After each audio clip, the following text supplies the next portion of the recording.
পুৱাৰ পোহৰত আপোনালোকক দেখুৱাইছোঁ Sukhoi 30 যিখন বিমান ইতিমধ্যে যুদ্ধ বিমান দুৰ্ঘটনাগ্ৰস্ত হৈছিলে সেই স্থান কালাপাহাৰ।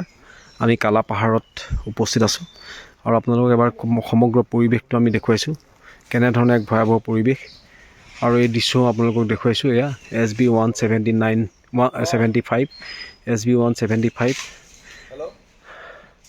ভাৰতীয় ত্ৰিৰংগা পতাকাৰ এই ভগ্নাংশ সেতু ইতিমধ্যে ইয়াত পৰি আছে আৰু প্ৰায় 2 কিলোমিটাৰলৈকে প্ৰায় 2 কিলোমিটাৰ ধৰি এই ভগ্নাংশ সেইবিলাক পৰি থকা আমি দেখিছোঁ। আমি আহি থাকোঁতে ৰাস্তাত আমি দেখিছিলোঁ যে বহুত দূৰলৈকে বিস্ফোৰণৰ ফলত Sukhoi 30 বিমানখনৰ যিটো বডি আছিল সেইটো ব্লাষ্ট হৈ বহুত দূৰ ইতিমধ্যে ছিটিকি পৰিছিল আৰু কাৰ্বি আংলঙৰ দেখুৱাইছোঁ আপোনালোকক এই দৃশ্য ইতিমধ্যে। এয়া বিভিন্ন ধৰণৰ Sukhoi 30 বিমানখনৰ ভগ্নাংশখিনি ইতিমধ্যে দিনৰ পোহৰত আপোনালোকক আমি দেখুৱাইছোঁ কেনেদৰে কি ভয়াৱহ পৰিস্থিতিৰ সৃষ্টি হৈছিল, য'ত দুজনকৈ পাইলটে ইতিমধ্যে মৃত্যুক আঁকোৱালি ল'বলগীয়া হৈছিল, অকাল মৃত্যুক। আৰু সেই বিমানখনৰ ভগ্নাংশ সেইবিলাক আমি যিমান পাৰিছোঁ আমি চেষ্টা কৰিছোঁ অকণমান অসমৰ ৰাইজক আমি যাতে দেখুৱাব পাৰোঁ কি ভয়াৱহ এটা পৰিস্থিতিৰ সৃষ্টি হৈছিল। এইবিলাক গোটেই ৰাস্তাটোত এনেদৰে আপুনি ছিটিকি পৰি থকা দেখিব আৰু ইতিমধ্যে বায়ু সেনা বাহিনীয়ে চাৰ্জ আৰম্ভ কৰিছে কাৰণ এতিয়াও বিমানখনৰ বহু সামগ্ৰী উদ্ধাৰ হোৱা নাই। বহু সামগ্ৰী উদ্ধাৰ হ'বলৈ বাকী আছে, বহু সামগ্ৰী এতিয়াও উদ্ধাৰ হোৱা নাই। আমি প্ৰায় 4-5 ঘণ্টা সময় পাহাৰ বগাই আহি এই স্থানত উপস্থিত হৈছিলোঁ আৰু এই স্থানতে হয়তো বিমানখনৰ মূল যিটো অংশ সেই অংশটো ইয়াতে পৰিছিল, য'ত নেকি এজোপা বাঁহ ওলোটাই পেলোৱা হৈছিল আৰু এইটো দেখিছে মাটি এইটো তলফালে বাঁহখিনি আছে। আমি আপোনালোকক দেখুৱাবলৈ চেষ্টা কৰিম। আমি দেখুৱাই যাব এইটো দেখুৱাইছোঁ আপোনালোকক। এইটো হৈছে যে সেই বাঁহজোপা কেনেকৈ ওলটি তললৈ সোমাই পৰিল, গতিকে এইটো এটা প্ৰকাণ্ড গাঁত কৰি দিলে। এই দৃশ্যটো আমি আপোনালোকক দেখুৱাইছোঁ অকণমান। ইয়াতে সেইখন পৰিছিলে আৰু গোটেইখন ছাই হৈ গ'ল, সম্পূৰ্ণৰূপে ধ্বংসস্তূপত পৰিণত হৈ গ'ল গোটেইখন। এয়া চাওক কি পৰিৱেশ।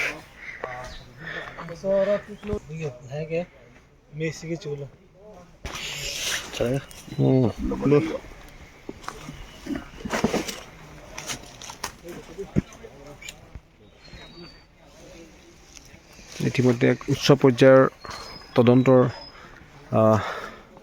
হ'ব, য'ত Sukhoi 30 বিমানখনৰ যি ভয়াৱহ দুৰ্ঘটনা সেই দুৰ্ঘটনাৰ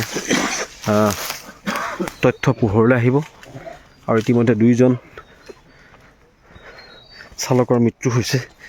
সেয়াও ইতিমধ্যে এতিয়ালৈকে নাম জনোৱা নাই, কিন্তু কিছু সময়ৰ পিছত এইখিনি সকলোখিনি পোহৰলৈ আহিব। এই চাওক কি ভয়াৱহ দৃশ্য, কেনেদৰে হৈছিলে।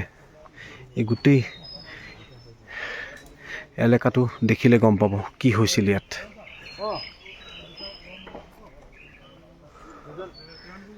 যিমানখিনিৰ পৰা আপোনালোকক দেখুৱাবলৈ চেষ্টা কৰিছোঁ। বায়ু সেনা বাহিনীৰ লগতে অসম আৰক্ষীৰ, চকীহোলা আৰক্ষীৰ এইসকল আৰক্ষীৰ লোকো ইয়াত উপস্থিত আছে ঘটনা সংঘটিত হোৱাৰ সময়ৰ পৰা।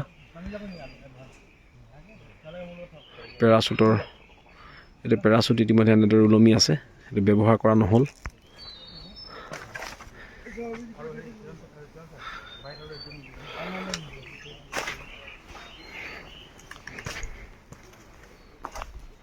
এয়াৰফৰ্চৰ অফিচিয়েল ৱেবছাইটত আপোনালোকে সোনকালে আহিলে SP ছাৰে কৰিব দিয়া নাই। ঠিক আছে, বেয়া নাপাব আপুনি। বায়ু সেনাৰ দলটোৱে নিয়মীয়া অনুশীলনৰ সময়তে এই তদন্তত আপোনালোকে পোহৰলৈ আহিব আৰু এই সন্দৰ্ভে কি ধৰণৰ এটা তাতে আহিছে উদ্ধাৰ কাৰ্য চলাবলৈ কি হৈছিল আপোনালোকে অকণমান আক্ৰমণ ইত্যাদিৰ দৰে ঘটনাও আছে নেকি? ভিজুৱেল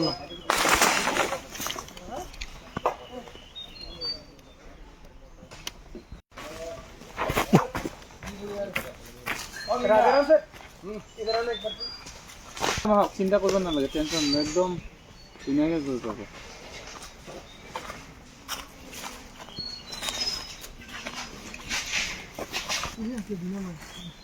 আপোনালোকে ৰাতি আহিছে কাৰণে গম পোৱা নাই। ফোন কৰ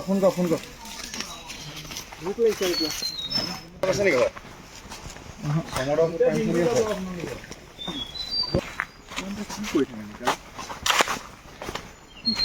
দাদা অকণমান ৰৈ দিয়ক, আমাৰ দুজন আহি আছে।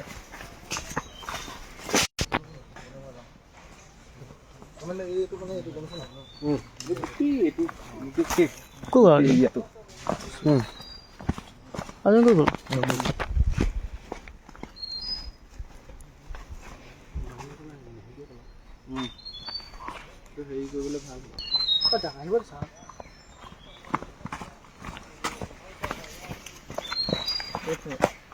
কিন্তু মানে বাঁহবিলাক গোটেই মহতিয়াই পেলালে। বাঁহ হাতত ল'বলৈ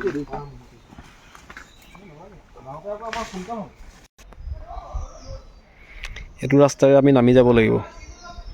কিমান দুৰ্গম এলেকা, আৰু এই দুৰ্গম এলেকাতে সেই সুখয় 30 সেই বিমানখন দুৰ্ঘটনাত পতিত হৈছিল।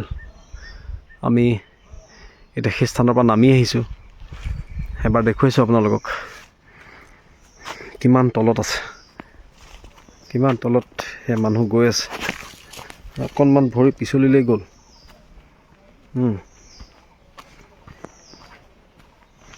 অকণমান ভৰি পিছলিলৈ গ'ল।